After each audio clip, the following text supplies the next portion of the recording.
السلام عليكم ورحمة الله.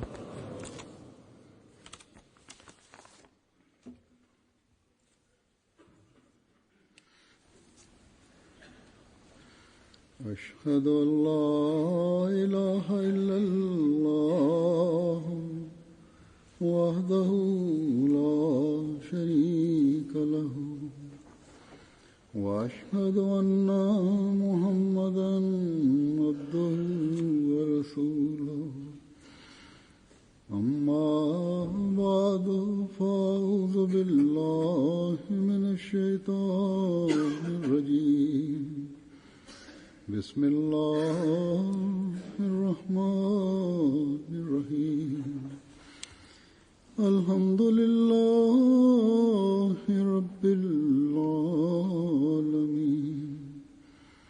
الرحمن الرحيم مالك يوم الدين إياك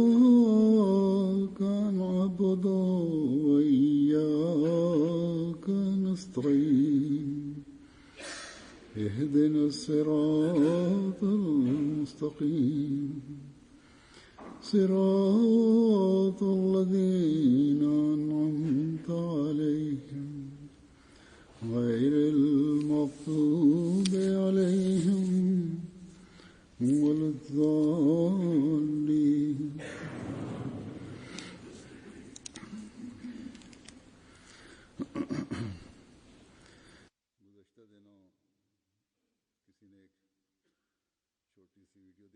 Бисмиллахир-рахманир-рахим.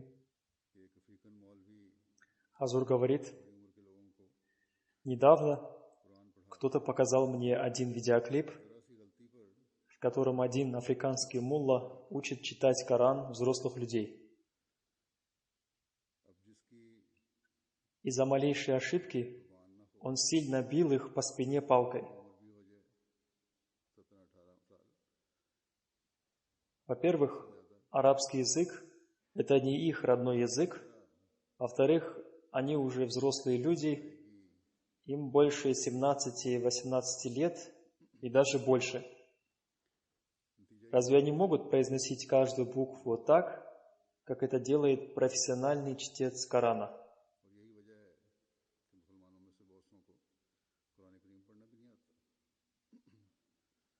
В результате такого рода вещей люди избегают читать Коран.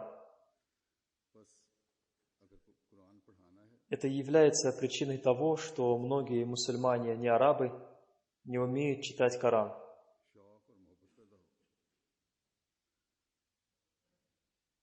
Так что для того, чтобы научить людей читать Коран, надо учить их таким методом, чтобы у них появился интерес и любовь к нему.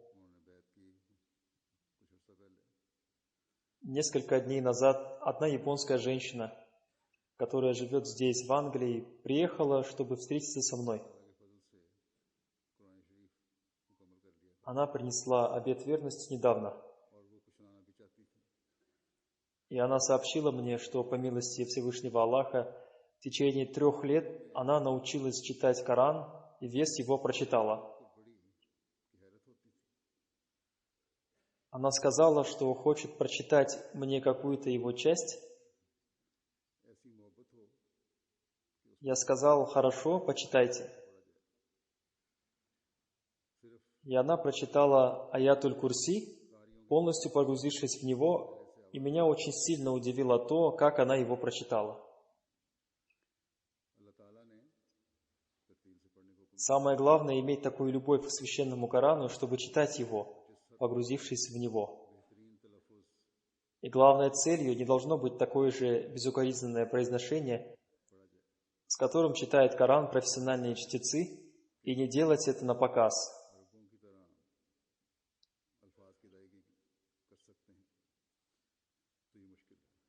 Да, Всевышний Аллах повелел читать его красивым и размеренным чтением. И насколько это возможно, надо стараться произносить все слова правильно. А если мы думаем, что мы можем произносить все слова как арабы, то это трудно. Поскольку в арабском языке есть несколько таких букв, которые не арабы вообще не могут правильно произнести. За исключением тех людей, которые выросли среди арабов. Например, японские люди тоже не могут правильно произнести некоторые арабские буквы. Например, у этой японской женщины, которая читала мне Коран, в произношении не было разницы в произношении букв твердая «ха» и мягкая «ха». Во время произношения твердой «ха» она была больше похожа на мягкую «ха». Если не для всех, то для большинства японских людей очень трудно правильно произнести некоторые арабские буквы. Но как бы то ни было, главным является любовь к книге Всевышнего Бога, и по возможности мы должны стараться произносить слова Корана правильно. И не делать это только на показ для участия в конкурсах чтецов. С какой любовью Всевышний Аллах и Его посланник, мир и благословение Аллаха да пребывает с ним, слушали, как Хазрат Билал, да будет доволен им Аллах, произносил слово «асхаду» вместо «ашхаду». Никакой кари, чтец Корана или араб не могут сравняться с ним в этом.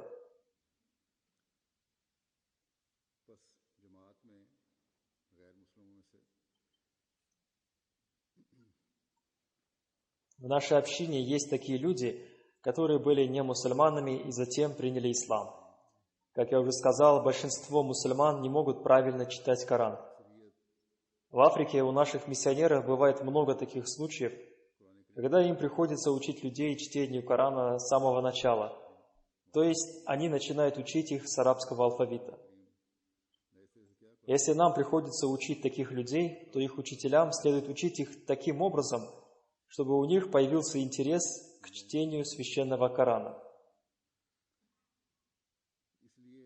Да воздаст Всевышний Аллах наилучшим воздаянием той пакистанской женщине, которая не только научила читать Коран эту японскую женщину, но и более того сделала так, что у этой японской женщины появилась любовь к священному Корану.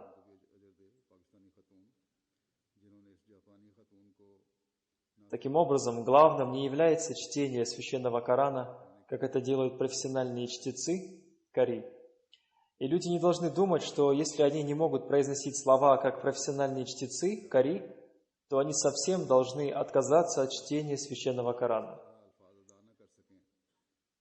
Чтение священного Корана является обязательным, и нам надо стараться, чтобы мы читали его все лучше и лучше, но неправильно совсем отказываться от чтения священного Корана только из-за того, что некоторые его слова невозможно произнести правильно или это трудно сделать. Более того, каждый мусульманин Ахмади должен уделять особое внимание чтению священного Корана. Да, как я уже сказал, мы должны приложить усилия, чтобы произносить священный Коран как можно ближе к оригиналу, и затем мы должны стараться улучшать свое произношение все больше и больше.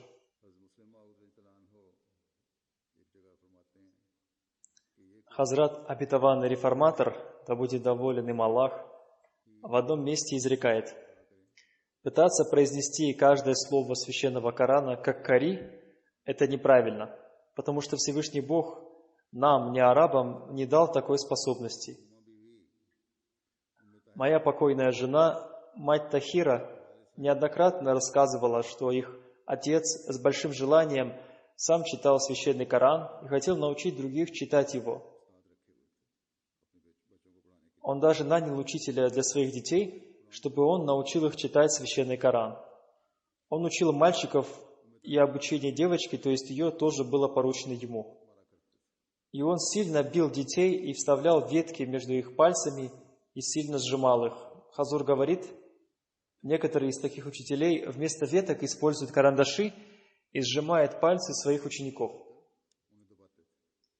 Обетованный реформатор продолжает, он делал это по той причине, что мы не могли правильно произносить слова Корана. Мы, будучи пенджабцами, имеем такой акцент, что мы не можем произносить слова так, как это делают арабы.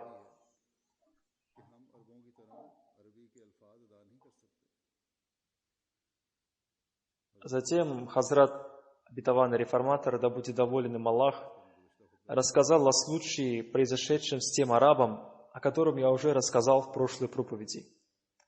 Он пришел, чтобы встретиться с Хазратом обетованным Мессией мир ему, и когда обетованный Мессия мир ему 2-3 раза произнес букву «Заат» с акцентом, он сказал: «Как вы можете быть обетованным Мессией, если вы даже неправильно произносите букву «Заат»?» Этот араб совершил абсурдный поступок.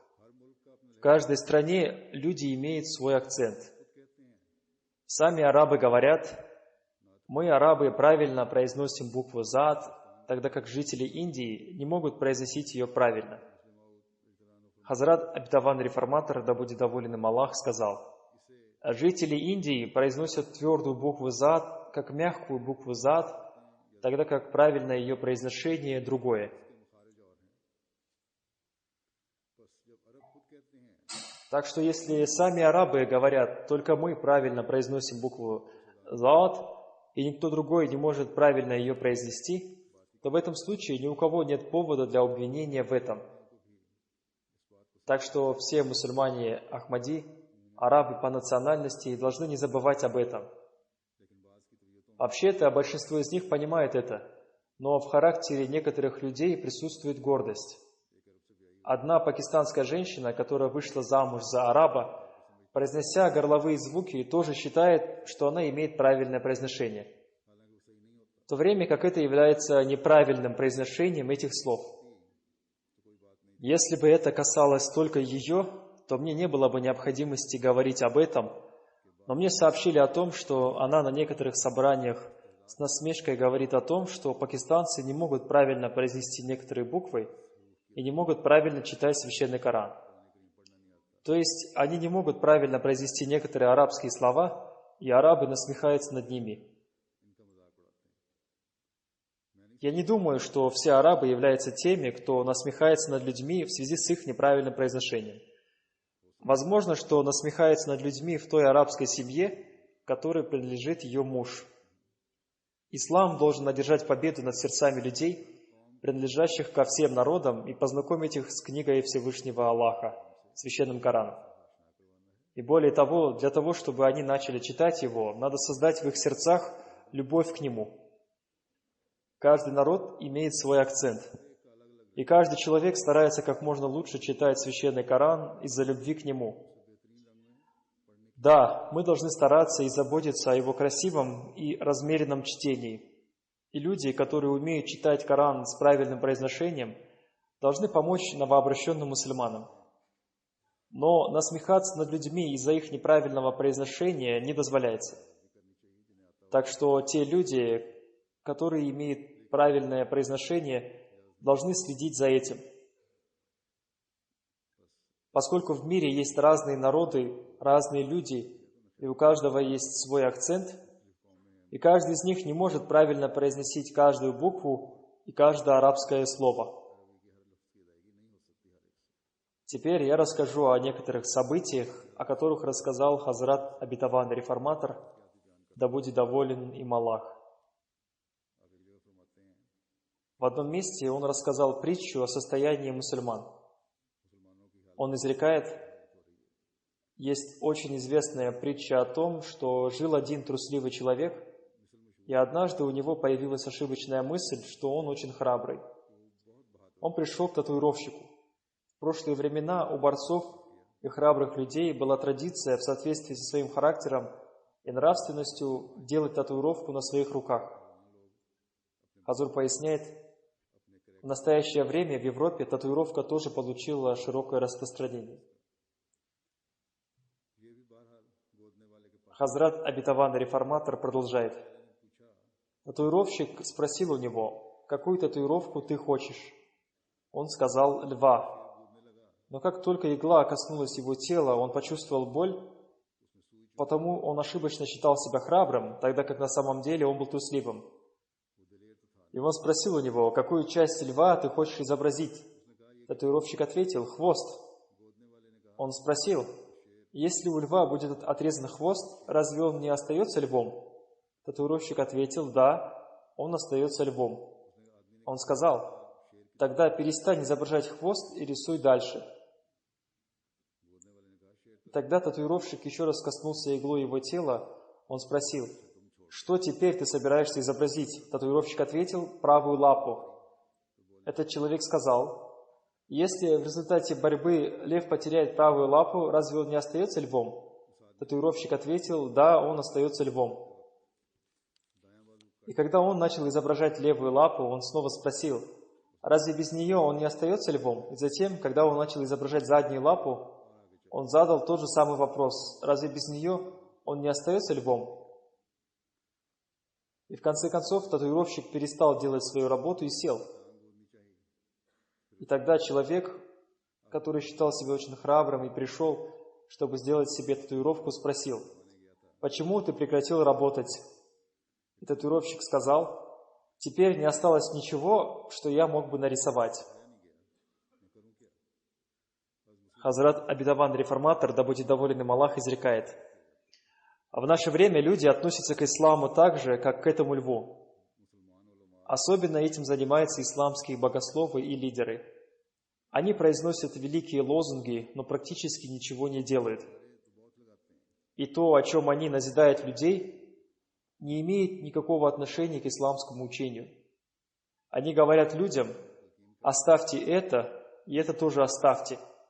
Они их заставляют отказаться от тех или иных учений ислама ради какого-то своего личного интереса.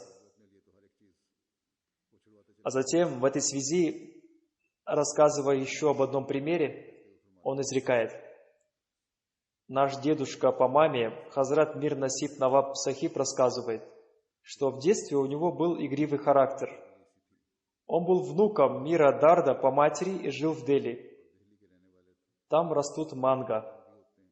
Он рассказал: когда в сезон манго родители наслаждались плодами манго, я надкусывал манго и говорил, что они кислые, хотя на самом деле они были сладкими, и откладывал их. А остальное манго я ел вместе с ними. И когда все манго, которое мы ели вместе, закончилось, поскольку я еще не насытился, я говорил: хорошо, теперь я поем эти кислые манго, и съедал отложенные плоды. И в один из дней мой старший брат, который позже стал преемником Мира Дарда, сказал: я тоже еще не насытился, я тоже поем кислые манго. Я сильно закричал, чтобы он не делал этого, но он все равно стал их есть и сказал: они очень сладкие, ты зря сказал, что они кислые. Хазур поясняет, поскольку он отложил отдельно сладкие плоды манго, а оставшимися плодами наслаждался вместе с другими, а потом, называя их кислыми, делал их один.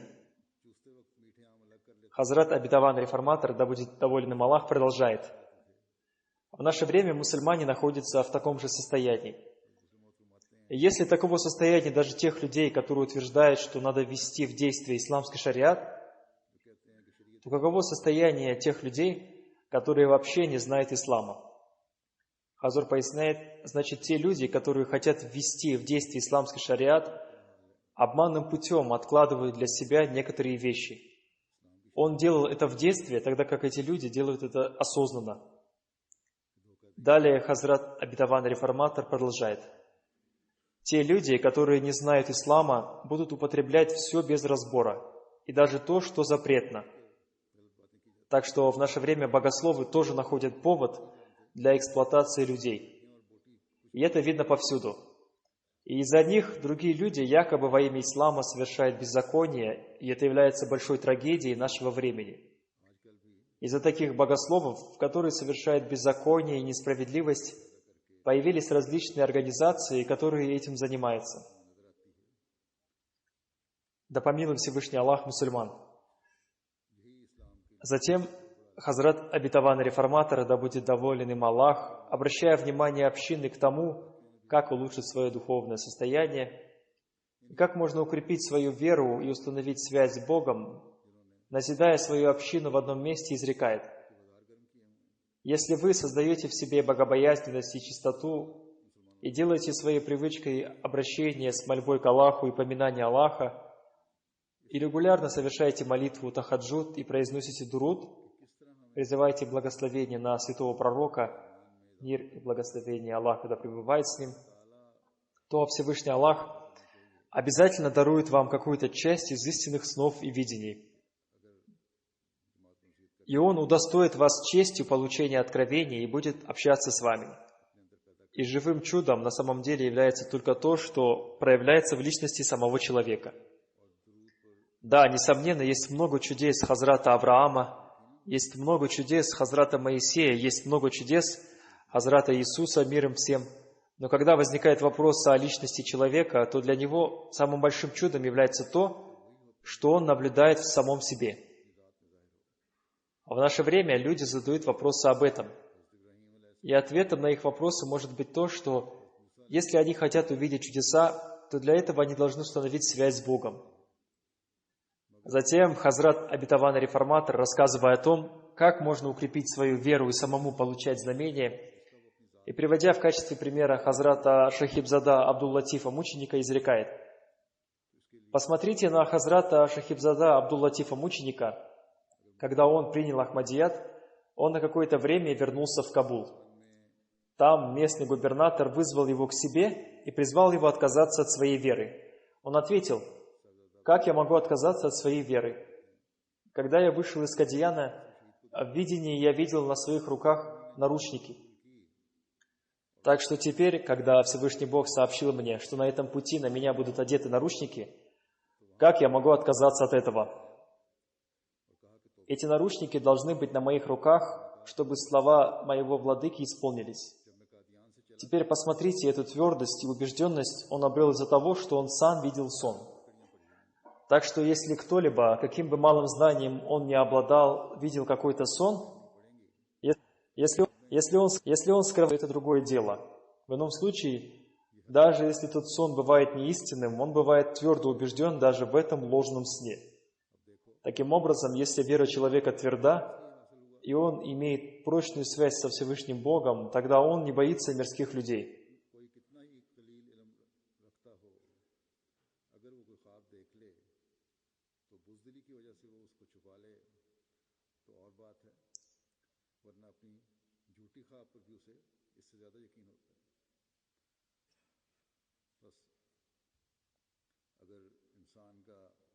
Еще об одном примере этого Хазрат Обетованный Реформатор, да будет доволен им Аллах, рассказывает следующими словами.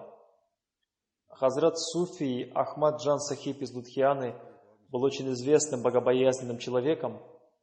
Он был одним из самых праведных людей своего времени. И однажды Махараджа Джаму пригласил его к себе, чтобы он помолился за него. Но он ответил ему: почему я должен приезжать к вам? Если вы хотите, чтобы я помолился за вас, то приезжайте сюда ко мне.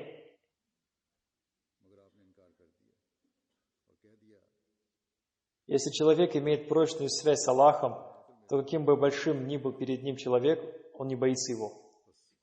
Затем Хазрат Обетованный Реформатор, да будет доволен им Аллах, рассказывая о том, какой была преданность людей к обетованному Мессии мир ему до его притязания, и о том, каково было их состояние после его притязания, изрекает: имея в виду известность книги Хазрата Обетованного Мессии мир ему Барахини Ахмадия, мы можем сказать, что сотни тысяч людей доверяли ему. Есть даже свидетельство одного из них, который умер до его притязания, то есть Хазрата Суфи Ахмаджана, о котором было упомянуто выше, и который сказал Махараджа, чтобы он приехал к нему, если он хочет, чтобы он помолился за него. Хазрат Суфи Ахмаджан до притязания Хазрата Обетованного Мессии мир ему в одном из своих стихотворений написал: «Все больные смотрят на тебя с надеждой. Восстань и стань исцелителем больных ради Бога». Это является проницательностью и дальновидностью одного из друзей Аллаха. Суфи Ахмаджан Сахиб был другом Аллаха. И он обладал дальновидностью, и он увидел, что Хазрат Обетованный Мессия мир ему и является обетованным Мессией мир ему. Независимо от того, объявил он о своем притязании на это или нет, но мы можем сказать, что даже те люди, которые не обладали такой дальновидностью, тоже считали, что спасение ислама зависит от него, то есть Хазрата Обетованного Мессии мир ему. Но когда ему было даровано то духовное оружие, благодаря которому ислам может одержать духовную победу, и враги ислама потерпят поражение, то есть ему была дарована та живая вода, от которой зависела жизнь мусульман, то многие из тех, которые казались искренними к нему, начали проявлять отвращение к нему и начали говорить: «Тот, кого мы считали золотом, оказался бронзой». И сотни тысяч таких людей внезапно стали испытывать недоверие к нему. Даже когда он объявил о том, что готов принимать обет верности, первый день только 40 человек принесли ему обет верности, тогда как было время, когда сотни тысяч людей проявляли к нему искренность.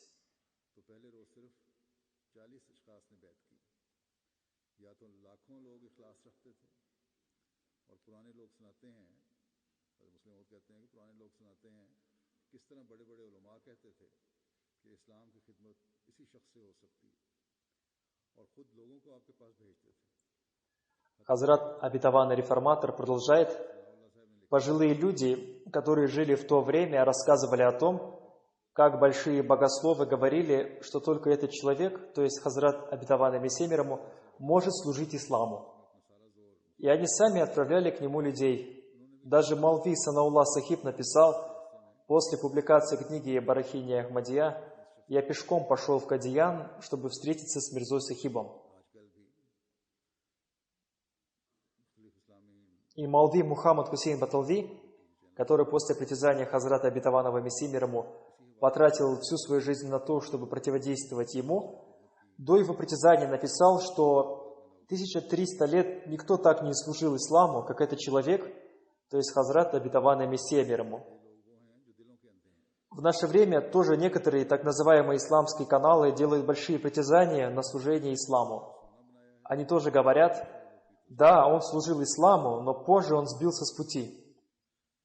На самом деле это те люди, сердца которых слепы.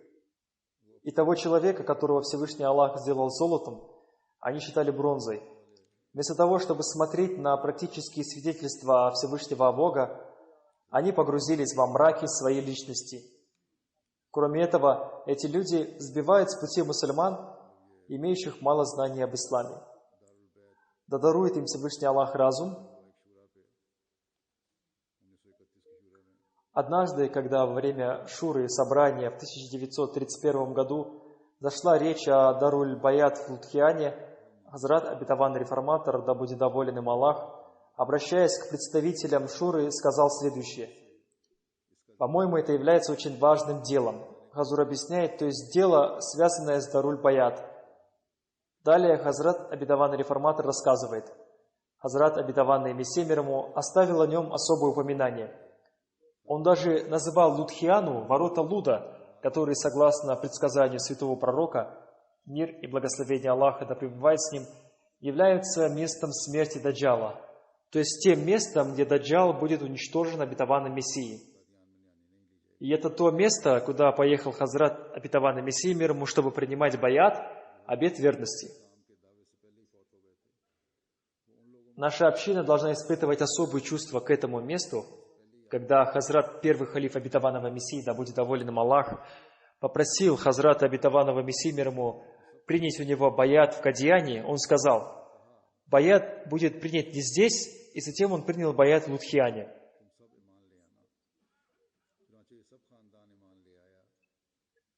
Родом из Лудхияны был покойный пир Ахмад Джан Сахиб, который умер до притязания Хазрата обетованного Мессии мир ему, но он был из тех людей, которым Всевышний Бог даровал возможность уверовать в него еще до его притязания. Хазур напоминает, об этом было рассказано выше. Хазрат обетованный реформатор продолжает: перед своей смертью он собрал всех членов своей семьи и сказал, что Хазрат обетованный Мессия мир ему будет претендовать на то, что он является обетованным Мессией, и вы все должны уверовать в него. И таким образом вся его семья уверовала в него. Пир Манзур Мухаммад и пир Ифтихар Ахмад являются его сыновьями, и его дочь – жена первого халифа обетованного Мессии.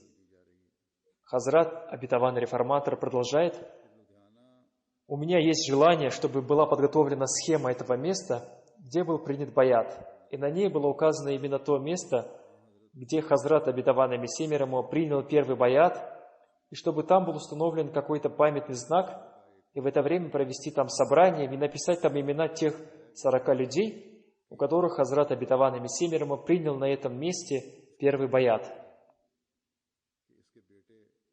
По милости Всевышнего Аллаха, этот дом теперь принадлежит общине, и мне пока неизвестно, до какой степени это его желание реализовано и что там сейчас происходит.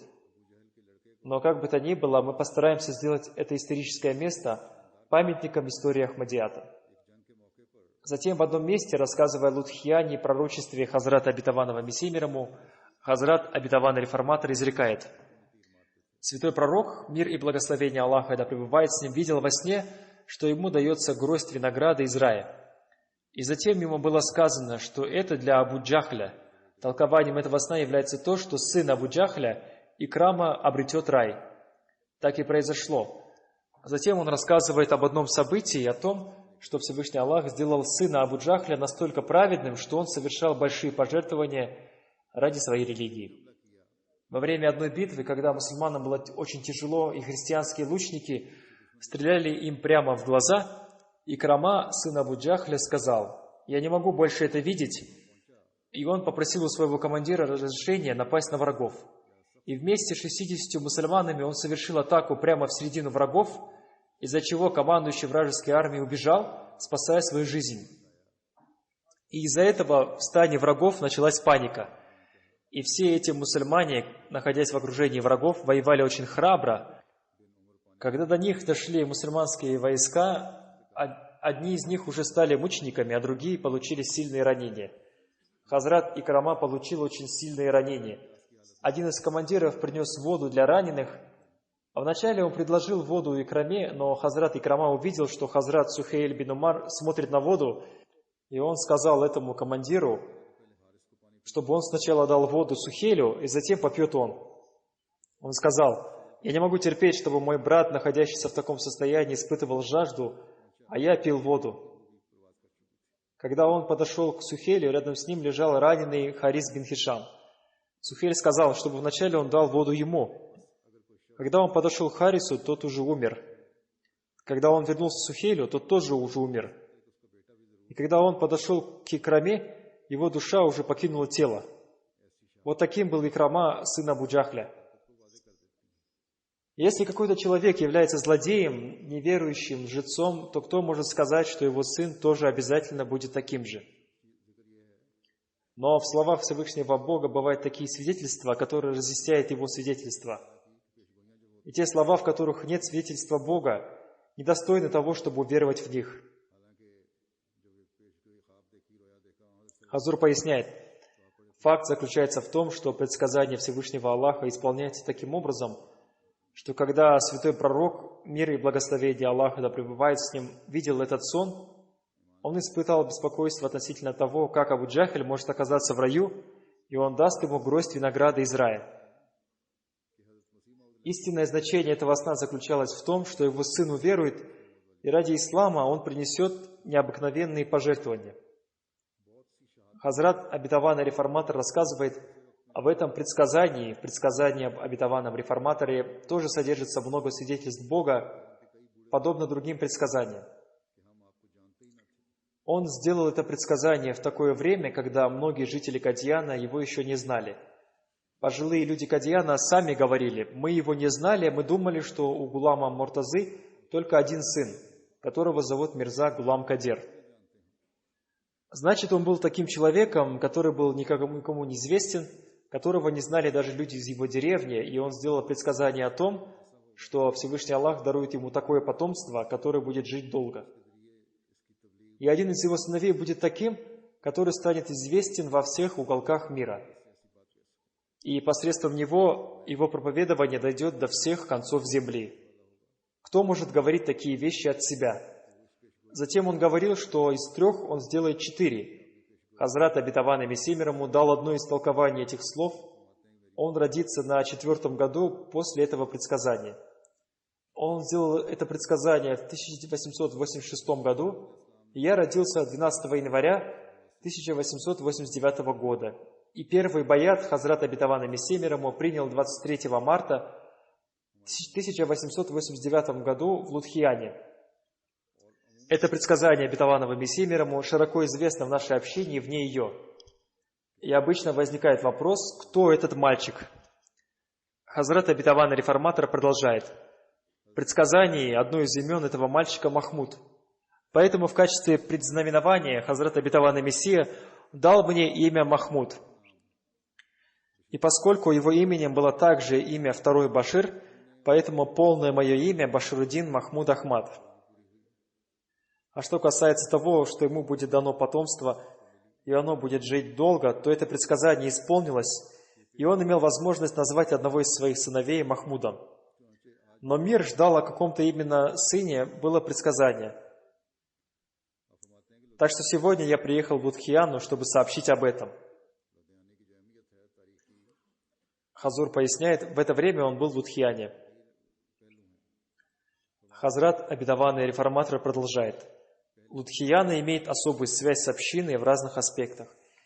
Первое, что связывает ее с общиной, это то, что Хазрат, обетованный Мессия мир ему, принял первый баят в этом городе. Второе, это то, что после смерти обетованного Мессии мир ему, Хазрат Малви Хаким Нуруддин Сахиб стал его первым халифом, и он женился в Лудхияне на дочери покойного Хазрата Суфи Ахмада Джана Сахиба. И третье, это то, что мать того сына, о котором было это предсказание, тоже какое-то время жила в этом городе. Хазрат обетованный реформатор рассказывает, я помню, что в детстве я тоже какое-то время жил в этом городе. В то время я был таким маленьким, что не помню многих вещей, потому что мне было 2–2,5 года. Но тем не менее, я помню одно событие. Хазур обращает наше внимание, вот видите, он помнит некоторые вещи, когда был в таком маленьком возрасте. Обычно так не бывает. Далее он рассказывает, и это событие следующее. Тот дом, в котором мы жили, стоял прямо на дороге, и эта дорога была прямая. Однажды я вышел из своего дома, и один маленький мальчик подошел ко мне с другой стороны дороги и бросил в меня мертвую ящерицу. Я сильно испугался, начал плакать и побежал домой. Я помню, что это была прямая дорога, по обе стороны которой располагался базар. Но сейчас я уже не помню, какая именно улица это была. Наш дом стоял на одном конце этой улицы, и много месяцев своего детства я прожил в этом городе. Таким образом, этот город по разным причинам имеет особую связь с Ахмадиятом.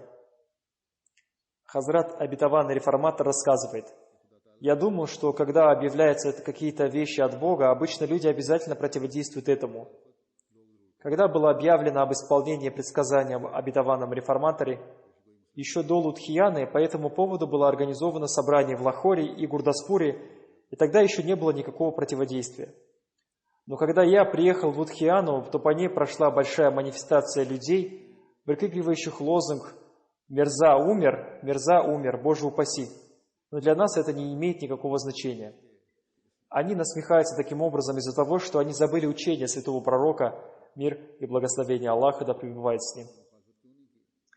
Но предсказание Хазрата обетованного Мессии мир ему исполнилось во всем своем блеске.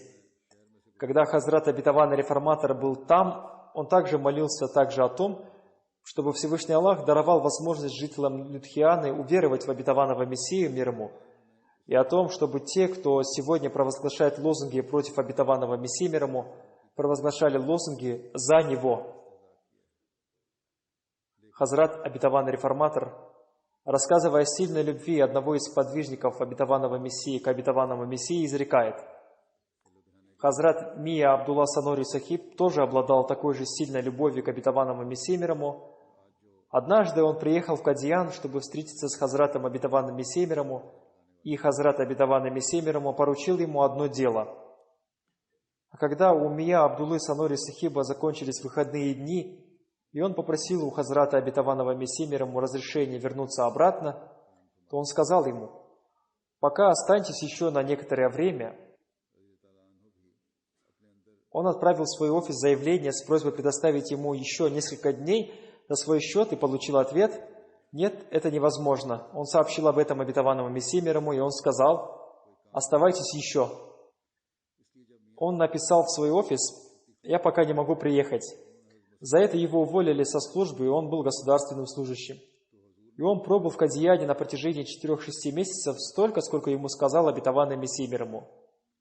Затем он вернулся, в его департаменте подняли вопрос о том, что тот чиновник, который уволил его, не имел права это сделать.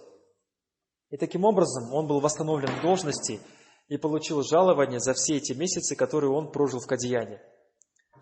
Хазрат обетованный реформатор, да будет доволен им Аллах, рассказывает о похожем событии, которое произошло с Мунши Зафар Ахмад Сахибом из Капур-Тала.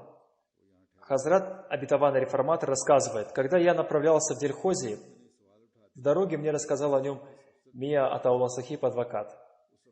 Это событие уже опубликовано в 1934 году в газете «Аль-Хакм», поэтому я расскажу об этом событии словами самого Мунши Сахиба, который рассказал: когда устроился на работу в департаменте секретаря суда, однажды, когда я закрыл в сейфе папку с судебными делами, никто не знал об этом, и я уехал в Кадиян. Когда на третий день я попросил у обетованного Мессии мир ему разрешения уехать, он сказал: «Останьтесь». И после этого я не считал правильным еще раз попросить у него об этом, считая, что он сам скажет об этом, когда захочет. Прошел месяц, все папки с делами находились у меня дома. Рассмотрение всех судебных дел прекратились, и я стал получать очень серьезные письма. Но я находился в таком особенном духовном состоянии, что совсем не думал об этом. Приходят письма, и пусть приходят. Потому что нахождение в обществе Хазура было таким наслаждением, что я забыл обо всем. Не думал о своей работе и не беспокоился о том, что могут быть наказаны за это. В конце концов, пришло очень серьезное письмо, и я представил это письмо Хазрату обетованному Мессии мир ему. Он прочитал его и сказал: «Напишите, я не смогу приехать». Я ответил так, как он сказал. А когда прошел еще один месяц, он сам спросил, сколько дней уже прошло. И он сам начал считать и затем сказал: «Хорошо, теперь вы можете уехать». Я поехал в Капур-Тала и зашел в дом судьи Лала Харчандас, чтобы узнать о судьбе своей службы и о том, какое решение приняли относительно меня, уволили меня или наложили какой-то штраф. Когда я пришел к нему домой, он мне сказал: «Вероятно, вас не отпускал Мирза Сахиб». Я сказал: «Да». Он сказал: «То, что он приказал, выше всего». Затем Хазрат обетованный реформатор изрекает: это была такая группа людей, которые явили пример такой высочайшей степени любви, что нам не стыдно перед прежними общинами. Сколько бы ни было недостатков у друзей нашей общины, но если сподвижники Хазрата Моисея мир ему будут представлять перед нами свой пример, то мы можем представить им пример этой группы людей. Также, если сподвижники Хазрата Иисуса мир ему в день воскресения представят свои великие дела, то мы с гордостью можем представить им дела этих сподвижников. И то, что святой пророк, мир и благословение Аллаха, да пребывает с ним, сказал: «Я не могу отличить свою умму от общины Махди», он сказал из-за таких сподвижников. Это были такие люди, которые, подобно Абу Бакру, да будет доволен им Аллах, и Умару, да будет доволен им Аллах, и Усману, да будет доволен им Аллах, и Али, да будет доволен им Аллах, и другим сподвижникам, да будет доволен ими Аллах, принесли все виды пожертвований и были готовы вынести все затруднения на пути Всевышнего Бога. Например, посмотрите на Хазрата первого халифа обетованного Мессии. Поскольку Бог даровал ему выдающееся место в общине, поэтому я не называю его имя. Примеры его пожертвований являются удивительными. Когда он приехал в Кадиян из Беры, он занимался там врачебной практикой. У него была там своя клиника и большое количество пациентов. Когда он попросил у обетованного Мессии мир ему разрешения вернуться обратно, он сказал ему: «Зачем вам возвращаться? Останьтесь здесь». После этого будущий первый халиф даже не поехал в Беру для того, чтобы забрать свои вещи. И он отправил туда одного человека, чтобы он привез его вещи. Все эти пожертвования являются пожертвованиями такого рода, которые делают общины в глазах Всевышнего Бога выдающимися. И это есть то положение, для обретения которого каждый человек должен приложить усилия. Чисто философская вера не поможет человеку. Человеку принесет пользу только та вера, которая содержит в себе сладость сильной любви. Сколько бы философ ни претендовал на сильную любовь, это не имеет никакого значения, потому что он видел правду только зрением разума, а не зрением сердца. И никто не может обмануть того человека, который узнает правду и знамения Аллаха посредством зрения сердец, а не зрения разума.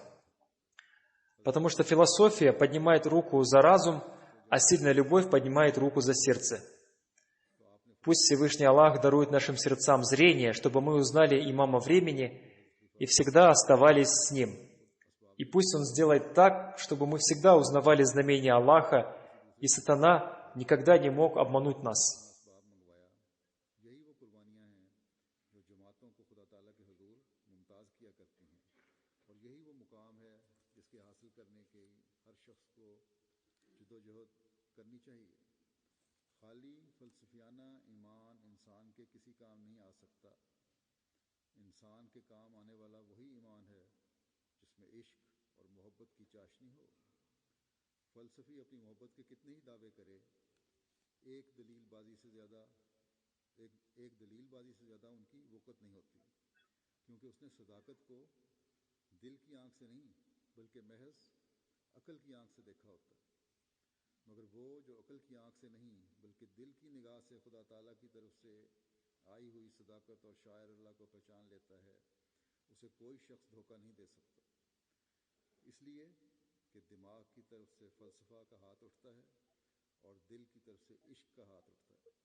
После молитвы я проведу заупокойную молитву в отсутствии тела покойного по одному нашему уважаемому дервишу, кадьяна, господину Малви Хуршиду Ахмаду Пар Бахар-Кара, сыну уважаемого Чодри Наваба Дина. Он скончался 28 июля 2015 года в возрасте 94 года. Инна лилляхи ва инна иляхи роджиун. Он родился в деревне вблизи города Лальпура, который сейчас называется Фейсалабадом. Он был мусульманином Ахмади по рождению. Он впервые приехал в Кадьян в 1936 году, когда ему было 15 лет. И он принял участие в одном собрании второго халифа обетованного Мессии в формате вопросы-ответы, которое прошло на крыше мечети Мубарак. И из-за отсутствия средств на обратный проезд он пешком прошел 95 километров из Кадьяна до Лахора. Он вступил в систему васията, когда ему было 19 лет. Он написал второму халифу обетованного Мессии о том, что поскольку срок для участия в движении Тахрик-и-Джадид закончился в декабре 1936 года, а я в то время был студентом, и у меня не было никакого дохода, а сейчас у меня появился доход, поэтому в виде исключения разрешите мне принять участие в движении Тахрик-и-Джадид. И второй халиф обетованного Мессии разрешил ему и всем тем студентам, которые не работали, а затем стали работать. Затем господин Малви Хуршид Ахмад Пар Бахаркар был назначен ответственным за землю общины провинции Синд. Он приехал в Кадьян в начале 1947 года, посвятив свою жизнь служению религии. В этом же году Индия разделилась, в результате чего он обрел честь стать дервишем Кадьяна.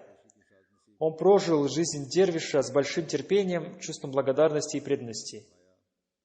Он служил в качестве проповедника общины в провинции Уттар-Прадеш в Индии. После возвращения с поля проповедования ему выпала честь служить в качестве учителя в медресе Ахмадия в Кадьяне и в средней школе Талимуль-Ислам.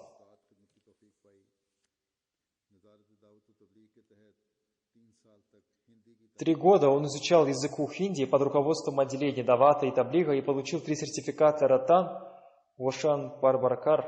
Кроме этого, он имел хорошие знания Библии, Вед и Грант Сахиба, священной книги сикхов. Он написал исследовательские статьи по индуизму, сикхизму и христианству. Он имел честь перевести священный Коран на язык хинди. Его статьи начали публиковаться в Кадьяне в еженедельной газете «Бадр» с 1952 года, когда она снова стала выходить. Его статьи публиковались в ней до 2013 года. То есть его статьи публиковались более 60 лет. Кроме этой газеты, его статьи время от времени публиковались в других газетах и журналах общины, таких как «Мишкат» и «Рахейман». Также его статьи публиковались в общенациональных газетах, среди которых были ежедневная газета «Хинд Самачар», «Милаап» и «Кашмир». Одна его книга под названием «Правительство настоящего времени и мусульмане Ахмади» была издана в 1963 году под руководством отделения Дават и Таблих, и она стала очень известной. Его статьи и поэмы были высокохудожественными. Хазрат, 4-й халиф обетованного Мессии, да будет милостив к нему Аллах, тоже очень хвалил его. Читая его статьи, становится известно, что они, безусловно, вышли из сердца.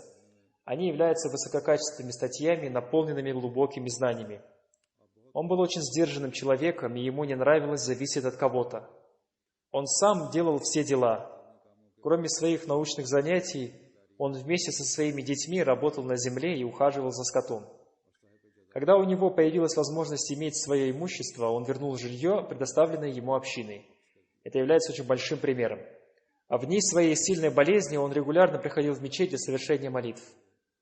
Он видел вещи и сны, которых он написал халифам времени. За месяц до своей смерти он сообщил своему младшему сыну, господину Ибрахиму, о своей смерти. Затем он напоминал ему об этом за неделю до смерти. Он был женат дважды. Первой его женой была уважаемая госпожа Алим Биби. Их свадьба состоялась в 1944 году. Она родила ему одного сына, господина Мунира Ахмада, который живет в Пакистане. Второй раз он женился в 1956 году на госпоже Айша Бегам, дочери господина Абдур-Разака из селения Хибли, округ Карнатика.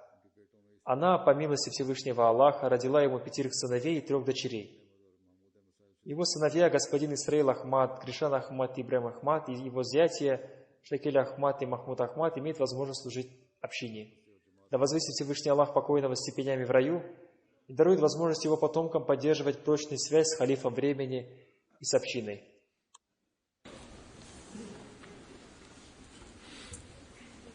Alhamdulillah, nahmaduhu wa nasta'inuhu wa nastaghfiruhu wa nu'minu bihi wa natawakkalu alayhi wa na'udhu billahi min shururi anfusina wa min sayyiati a'malina. من يهده الله فلا مضل له ومن يضلل فلا هادي له ونشهد أن لا إله إلا الله ونشهد أن محمدا عبده ورسوله عباد الله رحمكم الله إن الله يأمر بالعدل والإحسان وإيتاء ذي القربى وينهى عن الفحشاء والمنكر والبغي يعظكم لعلكم تذكرون اذكروا الله يذكركم وادعوه يستجب لكم ولذكر الله أكبر